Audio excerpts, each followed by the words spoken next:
This is my screener on representation in relation to the music video for Everything is Borrowed by the Streets, in particular how individuals and societal issues are represented within the video. Starting off with issues, in my opinion this song and in-turn video discusses two main issues, one on a level of denotation and one on a level of connotation.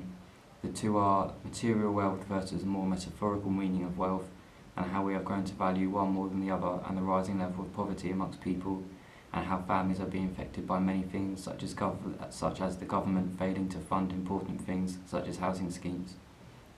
Starting at the level of denotation, we see a young family waking up on a standard morning at the start of the video and eventually being evicted and having all of their things repossessed by the state at the end. This could be them denoting that there is a problem across the country and using this video to spread awareness, and by literally showing us people the problem, they're reaching a much larger demographic with their message, more so than they would if they had hid the message in some cryptic clue. They also address the problem of wide gaps in wealth between the rich people in power and average people. This is however done on a much more connotative level. At the start of the video, when we are first introduced to the protagonist and antagonist, the bailiffs, the audience is able to see two adjacent shots that focus on watches. The protagonist is seen wearing a fairly standard watch that doesn't seem to be overly expensive and is what you would expect from an ordinary person. On the other hand, we see the bailiff wearing a seemingly expensive watch, certainly far more pricey than Mike Skinner's.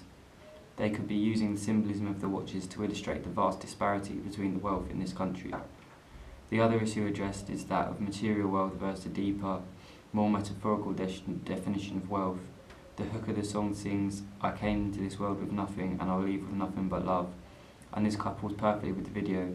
Although they're having all their possessions taken, they're still a family and have each other, shown in the final image of them all standing together as one. I believe Mike Skinner is encouraging the audience to think about what they actually value in life and whether materialism is as important in an increasingly materialistic world. Moving on to individuals. The individuals I'm going to focus on are the protagonist and his girlfriend/wife, and how certain stereotypes have been challenged. Initially, we see the male getting up early and making breakfast for their kid and sorting out the washing and clothes for the child. This is challenging the stereotype that women should take care of the house and kids. The gender roles are flipped, especially as the woman is depicted as lying in bed still sleeping whilst all of this is happening. However, despite this challenge of gender stereotypes, one could also argue that later in the video some gender stereotypes are reinforced, such as the man protecting the family, shown through him pulling the woman close to him and carrying the child, he taking care of them, which is typically the male role in the household.